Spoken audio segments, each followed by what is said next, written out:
U ime Lučke uprave Ščećin i Svinoujšće sada će vam se obratiti gospođa Aneta Szreder Piernicka.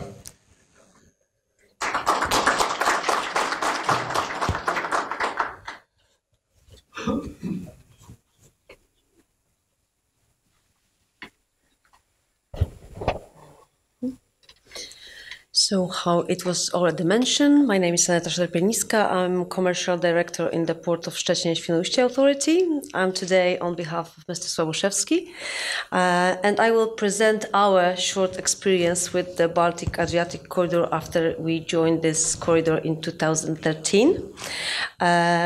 Before I will start my short presentation, I would like also to thank the organizer for the invitation for today's event. We are happy that we not only signed a memorandum of understanding with the Port of Rijeka, but we can really support this port with its efforts to achieve the aim to join the corridor. Before also I will start my presentation, I will try to briefly present a few details about our port to those who are not familiar with the port of Szczecin and Świnoujście. It depends from which point we look at the Baltic Adriatic Corridor. We are calling that it starts from the Polish ports, Gdańsk, Gdynia, and Szczecin, Świnoujście. Szczecin, Świnoujście is a port which consists from two ports. One is a coastal port, it's Świnoujście, and 68 kilometers deep into land we have Szczecin. Both ports are connected with the fairway. They are laying on the western border of Poland with Germany. The yearly turnover of our port is about 24 million tons. We are rather a universal port, so it means that in half we are servicing bulk cargoes, in half we are servicing general cargoes in our port. Because of the location each port, we have different technical parameters in our port.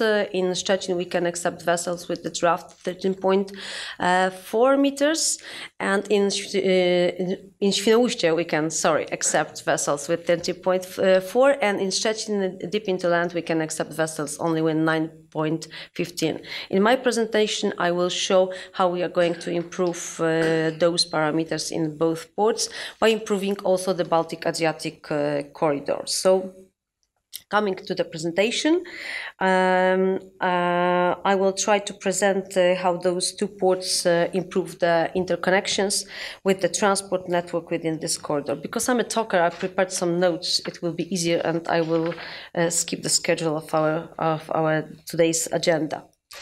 So, at the beginning, I would like to give a short introduction to the Baltic Adriatic Corridor. Of course, most of information on that corridor is well known by you, but maybe it was not mentioned today, so I will be the first one maybe which will briefly tell you about some details. The corridor crossing 6 member states, Poland, Czech Republic, Slovakia, Austria, Italy and Slovenia, not Croatia, as far as I know right now, connects the Baltic ports of, as I mentioned, Gdynia, Gdańsk, Szczecin and Świnoujście, and it connects with ports in the Adriatic Basin, Trieste, Venice, Ravenna and Koper right now. It is one of the most important corridors on the TNT maps right now. It takes, as far as I remember, 2,500 kilometers of length. It is worth to note that in October 2013, the Baltic Adriatic Corridor was corrected. So we had such an experience as we hope the Rijeka would have in the near future. Because in 2013, the Port of Szczecin and Świnoujście joined the already existing Baltic Adriatic Corridor. So it was corrected, and as a result of the decision of the European Commission, the axis Szczecin, Świnoujście, Poznań, Wrocław, Ostrawa was included to the Baltic Adriatic Corridor. It was so-called the Szczecin Corridor. As the corridor includes key rail projects as well as important cross-border connections between the 6 countries, the European Commission's decision was very important for us, for our port. Including the Szczecin corridor into the Baltic Adriatic corridor helped and still is going to help us to realize the necessary development of railway and road infrastructure, as well as the connection of both ports of Szczecin and Świnoujście with the hinterland. And that's why I think it's important also to the port of Rijeka to be in this corridor. We know that at this moment Rijeka has not been recognized as a core port in the Baltic-Adriatic corridor within the TEN-T network, even it has a status of core port on the Mediterranean corridor. I hope that some initiatives in European Union via Croatian members that have been already done helps to reach your goal. We are aware that presence in Baltic-Adriatic corridor means positive influence to the whole region, which is very important in development both for you and for us.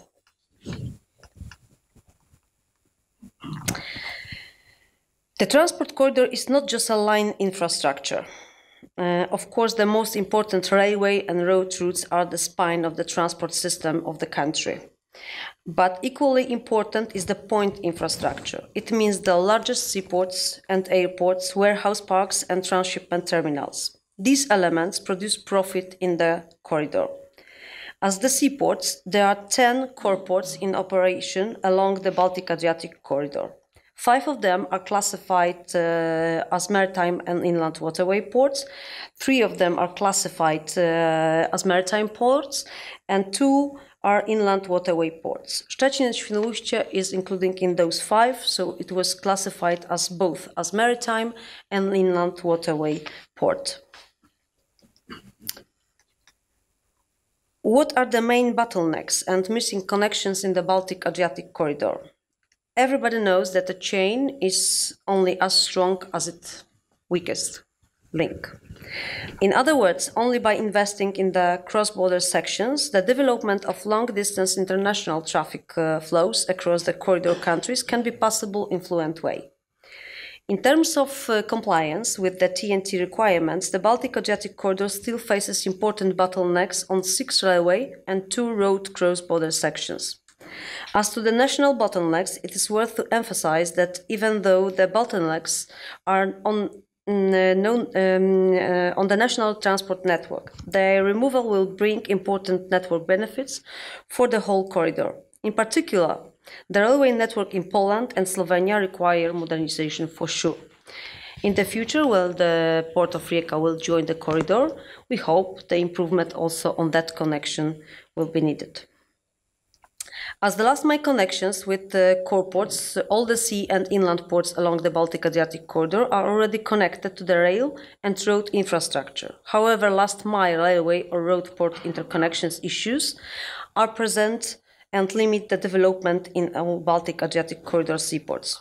For ports of Szczecin and Świnoujście, train length and freight speed limitation are currently affecting railway accessibility to the port.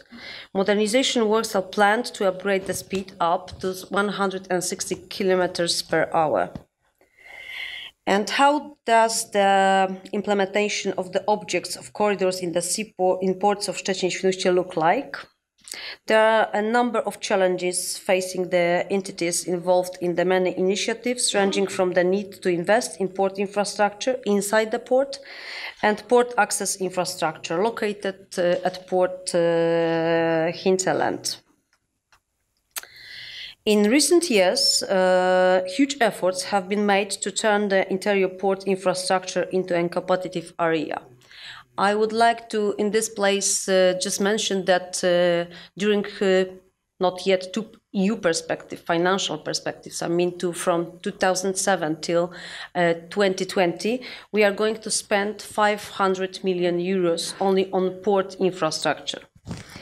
One of the project investment was a reconstruction of road and railway infrastructure at the ports of Szczecin and Świnoujście. I choose the projects which, from my point of view, are improving, definitely are good examples for improving the Baltic-Adriatic corridor. The scope of those projects comprised the reconstruction of interport roads, measuring in total nearly 66 kilometers at the port of Szczecin and nearly 3 kilometers at the port of Świnoujście, as well as building parking spaces for trucks and passenger car parking. Regarding to the railway infrastructure, a total length of 36 kilometers of tracks and 134 crossovers were subject to reconstructing and modernization. New port infrastructure investments to improve the access to the ports for different transport modes are also ongoing in the European perspective till 2020. One of them is a project adopting the ferry terminal to the intermodal transport. This project will include reconstruction of berths number 5 and 6 into one new bigger berth. It's our answer for the market demand. The ferry ships are bigger like the other ships on the market, so we need to adapt to that situation. Construction of 2 new intermodal handling rail tracks and reconstruction of 6 additional rail tracks on the berths 4 and 5 waterfront together with the adaptation to intermodal operations. Construction of 3 waiting and maneuver yards for trucks and intermodal units together with the connecting them flyover. It's also a project which will be done till 2020. For improving interconnections on the route of corridor, the state of hinterland infrastructure, roads and railway lines is of a great importance. It means especially national investments, the construction of the S3 expressway. For us, especially completion of modernization of the express road in the West Pomeranian Voivodeship, planned to be realized in 2023, as well as modernization of E59 and CE59 railways lines as part of the transport connection between the Scandinavian countries and the Baltic with the Central and Southern Europe. Road and rail investments related to direct access to the port, neighborhood of the port, are also taken into account. The important role is, of course, also a water connection to the port, both from the sea as well as inland shipping connections. For us, there are 3 main investments. It's dredging of the access channel to Świnoujście to 14.5 meters. We can say that almost achieved, and next to its targeted depth of 17 meters. Dredging of the mentioned already fairway, which is connecting Szczecin and Świnoujście, till 12.5 meters depth. It should be done till 2022. And improvement of the Odra River navigability. Now let me introduce each access project. I would like to present a few words about each interconnection investment. Firstly, improvement of the railway access. The Polish railway infrastructure operator, well-known PKP PLK, is the main investor of the project. The main goals of the investment are liquidation of bottlenecks, increase of the capacity of the access lines leading to the main transshipment areas of the port, shortening cargo delivery, collection times, assuring top punctuality of rail cargo connections. The project should be done till 2020. Next investment, it's a completion of already mentioned modernization of the express road S3 in the Western Pomeranian Voivodeship, where our ports are located. There are 2 remaining sections of approximately 30 kilometers each, and we cannot forget about, sorry for that, I didn't click the slide properly. Okay, so we must remember also about the connection with the Czech Republic. It's also still, we are lack of about 100 kilometers distance to fulfill the S3 road. The ports of Szczecin and Świnoujście are the only ones in Poland, both on the list of seaports and inland ports of the Trans-European Transport Network TNT. The accessibility as to the only Polish seaports to the inland shipping, which is regarded by the European Union as the most environment friendly one, is the undeniable asset. Such access has a special meaning for the service of the German market. The barge transit directly reaches many important economic centers in Berlin and Brandenburg. It is possible thanks to the Oder-Havel Canal. But we need to improve the navigability of the Odra River at the whole length in north-south direction in near future. What we are going to fight as Rijeka do, we are also want to the Odra River be included in the Baltic-Adriatic corridor, because right now only railway roads are included in that corridor, which are connecting us with our hinterland. And last but not least, we are the member of the association that promotes development in Poland of the Baltic-Adriatic corridor and integrates Polish regions located along the corridor. We have been member for 2 years now. Taking into mind that in the region of Baltic-Adriatic corridor nearly 80% of Polish GDP is created, it could be one of the most important factors making the strong development of the whole region and even a whole Poland. Of course, the Baltic-Adriatic corridor should be seen far beyond the pure transport links across borders. We also should be aware of national and regional development impact, as well as the positive influence of transport infrastructure on social and economic sectors. And with these words, let me end my short presentation of how we are doing in our Baltic-Adriatic corridor, and I hope in near future we can say that welcome in the Baltic-Adriatic corridor to Rijeka port.